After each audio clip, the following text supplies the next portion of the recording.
وفاقی وزیر احسن اقبال نے سیلاب متاثرہ علاقوں کا دورہ کیا۔ انہوں نے متاثرین کو امداد بھی فراہم کی۔ انہوں نے گاؤں پرانا واہلا میں سیلاب زدگان سے ملاقات کی اور کہا کہ صوبائی اور وفاقی حکومت آپ کے ساتھ کھڑی ہے۔ سروے ٹیمیں تمام نقصانات کا جائزہ لے رہی ہیں اور تعمیر نو کے عمل تک مدد جاری رہے گی۔ انہوں نے کہا کہ دنیا نے بھارت کا چہرہ دیکھ لیا ہے، یہ کیسا بزدل ملک ہے، پانی کو ہتھیار بناتا ہے، اتنی بہادری تھی تو میدان جنگ میں مقابلہ کرتے۔ قدرتی آفت آئی، ساتھ ہی ہمارے دشمن نے اس میں آبی جارحیت کا عنصر بھی شامل کیا، اور جو پاکستان اور بھارت کا پانی کا معاہدہ تھا اس پہ عمل نہیں کیا، اور انہوں نے پانی کو ہتھیار بنا کے ہمارے خلاف استعمال کیا۔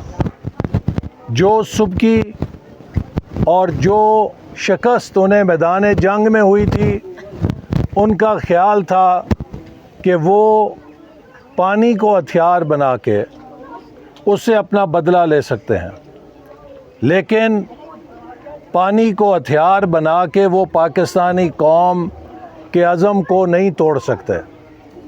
پاکستانی قوم نے بڑی بڑی آفتوں کا مقابلہ کیا ہے۔ انہوں نے کہا کہ ہمیں اپنی پاک فضائیہ پر فخر ہے۔ ہم اپنی پاک فضائیہ کو سلام پیش کرتے ہیں جنہوں نے بھارت کے 6 جہاز گرائے، اپنا ایک جہاز گرائے بغیر بھارت کو عبرتناک شکست دی، اور پوری دنیا ہماری پاک فضائیہ مسلح افواج کی تعریف کر رہی ہے۔ علی زین العابدین، JK نیوز، نارووال۔